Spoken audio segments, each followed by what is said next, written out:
Hi everyone. இது ஒரு Wednesday mini vlog. But கொஞ்சம் கொஞ்சம் ஃபியூ மந்த்ஸ்க்கு முன்னாடி எடுத்திருந்தது.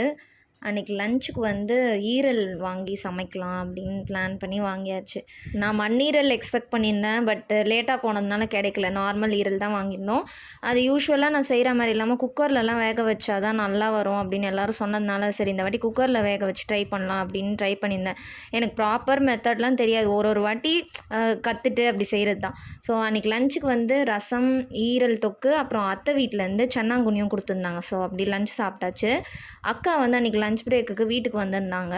வரும்போது குல்ஃபி வாங்கிட்டு வந்தாங்க. நாங்கள் லஞ்ச் சாப்பிட்றதுக்கு முன்னாடியே வாங்கிட்டு வந்துட்டாங்க. ஸோ ஃப்ரிட்ஜில் எடுத்து வச்சுட்டு லஞ்ச் முடிச்சுட்டு சாப்பிட்டோம். அண்ட் ஈவினிங் வந்து அன்றைக்கி கிளைமேட் சூப்பராக இருந்துச்சு, க்ளவுடியாக. பட் மழை வரல. ஈவினிங் என்னோடய அத்தை மருமக வீட்டுக்கு வந்திருந்தாங்க. அவங்க வந்து கொஞ்சம் ஸ்நாக்ஸு, ஸ்வீட்ஸ்லாம் வாங்கிட்டு வந்தாங்க. இந்த காயின் சாக்லேட்லாம் நான் யூஸ்வலாக வாங்க மாட்டேன். ஒரு மாதிரி நாஸ்டாலஜிக்காக இருந்தது. சின்ன வயசில் சாப்பிட்ட ஞாபகம் வந்துருச்சு. அன்றைக்கி ஃபுல் டே வந்து ஒரு மாதிரி பேம்பரிங் டேவாகவே இருந்தது.